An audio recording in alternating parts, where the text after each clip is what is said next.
ये बात उत्तर भारत के एक छोटे से गांव किशनपुर की है। हर साल अमावस की रात इस गांव के शमशान में एक पूजा होती थी। ये कोई साधारण पूजा नहीं थी। ये पूजा भूखी आत्माओं को तृप्त करने और गांव की सुख समृद्धि के लिए की जाती थी। रात करीब 11 बजे गांव वाले पूजा का सारा सामान लेकर शमशान पहुंचते हैं। पूजा करने के लिए एक तांत्रिक बुलाया जाता था जो हर साल ये पूजा करता था। तांत्रिक ने शमशान के बीचों बीच हड्डियों और खोपड़ियों से एक चक्र बनाया। सभी गांव वाले उस चक्र में बैठ गए। चक्र के बीचों बीच एक घास की बनी चिता रखी गई और उस चिता के ऊपर सूखा मांस और रक्त डाला गया जो उन आत्माओं के लिए था। जैसे ही रात गहराई और पूजा शुरू हुई, शमशान की हवा सघन और ठंडी हो गई। तांत्रिक ने मंत्र उच्चारित किए, भूमि हिलने लगी और हल्की मिट्टी उड़ना शुरू हो गई।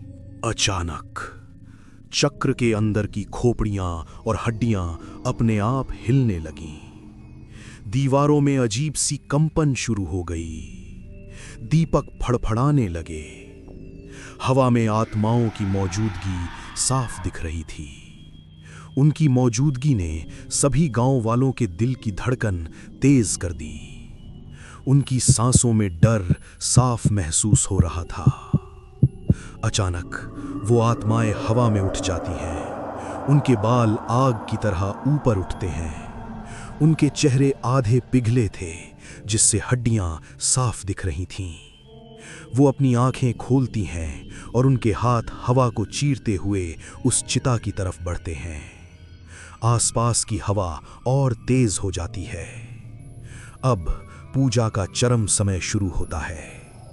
हड्डियों की मालाएं अपने आप घूमने लगती हैं। चक्र से धुंध और काले धुएं की परतें उठती हैं। अचानक भूमि फटती है और सभी आत्माएं उस चिता को अपने साथ अंदर घसीट लेती हैं। धुआं, अंधकार और ऊर्जा शमशान को पूरी तरह घेर लेती हैं।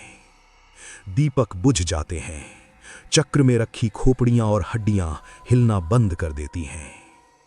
अंतिम मंत्र उच्चारित होते ही पूजा समाप्त हो जाती है। सभी गांव वाले चिता के ऊपर मिट्टी डालकर उसे बंद कर देते हैं। अब शमशान बिल्कुल शांत था, जैसे उसे नया जीवन मिल गया हो।